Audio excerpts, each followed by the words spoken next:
Pixel 9a is one of the only mid-range phones right now that is still rather compact. The S25, on the other hand, is the most popular compact Android flagship phone. It is smaller than the Pixel 9a and is obviously more expensive. There are a few reasons for that. For example, it has a better processor and better camera sensors. The Pixel 9a, on the other hand, has a 22% larger battery compared to the S25, but due to the Tensor processor and an older 5G modem, it is not obvious that it will provide a huge advantage. And to put the camera and battery to the test, I decided to spend a full day in Vienna, capital of Australia, with both phones to test the battery life and the camera. I charged both phones to 100% and decided to put them on auto brightness, since I've heard some people have problems with auto brightness on the Pixel 9a, and I wanted to put that to the test. The main sensor on the Pixel 9a is smaller, which means it can capture less light and therefore less information. The videos on the Pixel 9a have the typical characteristics of a Pixel phone, meaning they are rather contrasty. On the other hand, the Galaxy video is more vivid, colorful, and less contrasty. An interesting thing that I noticed is that on the Pixel 9a, you can actually take macro shots, since the minimum focusing distance is lower compared to the Galaxy S25, which is cool. It was before 10 in the morning, and I put both phones to play YouTube while connected to the same Wi-Fi network. Both phones have a bright enough display. One advantage that the Galaxy S25 has is that the PWM is higher. For example, here I increased the shutter speed of the camera to capture the signal, and as you can see, the rate at which the black bars move on the Galaxy is double that of the Pixel 9a, which is a good sign, as it will strain your eyes less. After around 2 hours of playing YouTube, the Pixel 9a is at 85% and the Galaxy is at 87%. Also, the Pixel is 2 degrees hotter than the Galaxy. I then went outside to the gym. In absolute brightness, when the sun is shining directly on the phones, I feel they could be slightly brighter. I also decided to take a video of this nice Japanese tree. I should admit, I was slightly disappointed in the quality of the video coming out of the Pixel 9a. I feel the tree is too dark and the video is not detailed enough. The Galaxy S25 did a better job here with the color science, and the video is also sharper with the leaves of the tree more visible. I put both phones to track my activity and turn on GPS. I then attached the phones to my bike to capture video for around 20 minutes while I was riding. For the ultrawide lens, I feel the dynamic range on the Pixel 9a is slightly better compared to the Samsung. Also, the stabilization on the Pixel 9 is doing a better job in this specific shot. One advantage of the Galaxy is the 3x telephoto lens, which is lacking on the Pixel. That means when you are zooming in, let's say 8 times into a subject, the Galaxy picture is going to be sharper with more details. Also, the Galaxy can zoom up to 30 times, while the Pixel is capped at 8 times. But it was surprising to me that the Pixel, even at 8 times zoom, can actually keep up.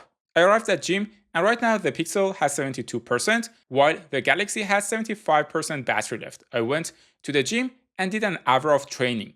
I just finished my gym session. On the left side we have the Pixel 9a and on the right side we have the Galaxy S25.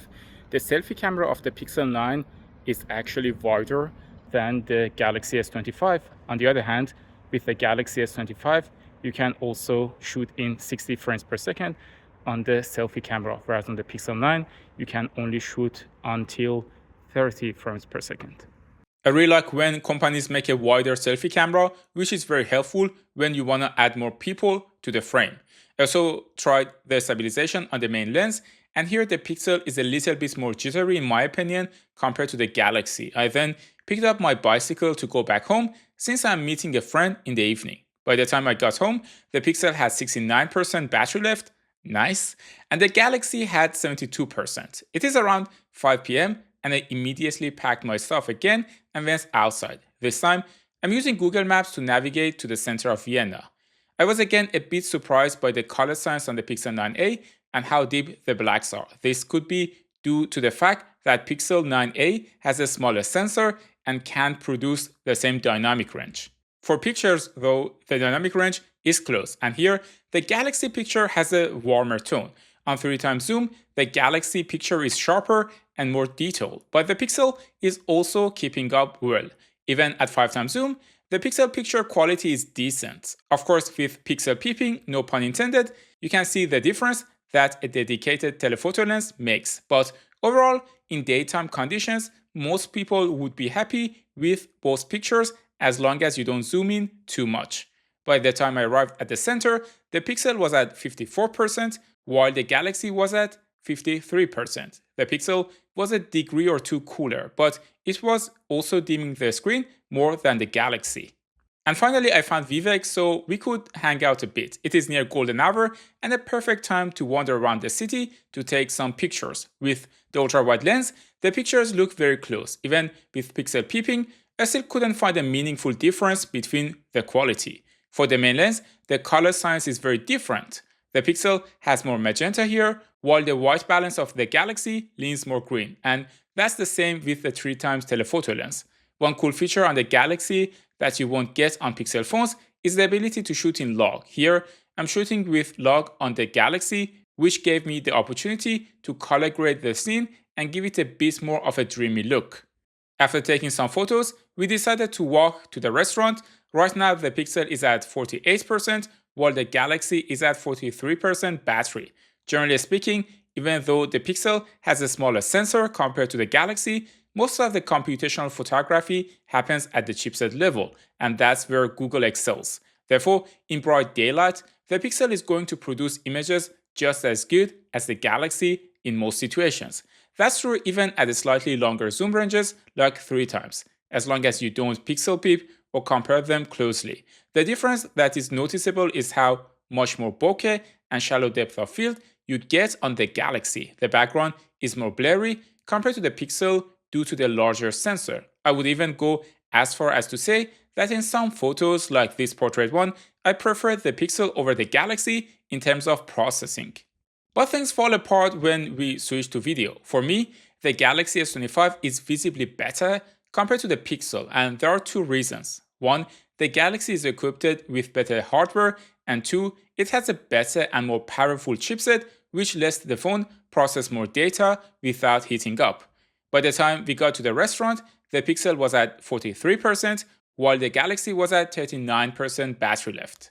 In this ultra-wide shot, the Pixel photo is darker, but I find it more accurate. The Galaxy photo is too vivid and a bit oversaturated. On the main lens, the saturation on the Galaxy is less, but the Pixel is still more neutral, and that's the same with the video. Apart from the color white balance on the Pixel, the Galaxy is more vivid and the Pixel is more muted, but I prefer the Pixel here.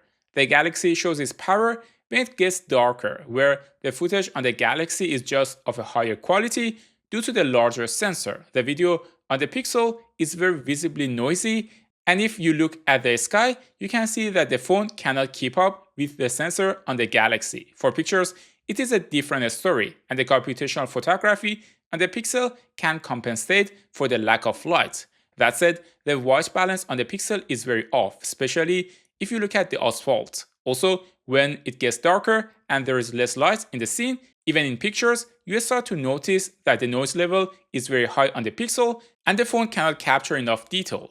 That said, most people may be fine with this since they are paying less. By the time we finished our food and the photos, the Pixel was at 38% battery while the Galaxy was at 36%.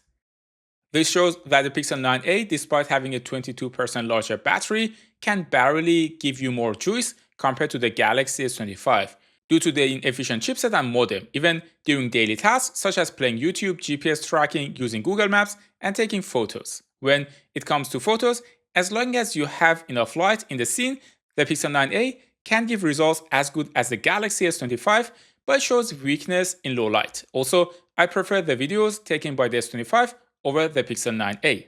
On the other hand, what the Pixel gives you is a clean Android experience and of course, a lower price point compared to the Galaxy. And as long as you are fine with the trade-offs, it can be a decent choice. But you can also take a look at other options like the Pixel 8 and Pixel 9, and for that, watch the comparison of Pixel 9a versus Pixel 8 versus Pixel 9 next. Thanks for tuning in to TechMo, and I will see you in the next one.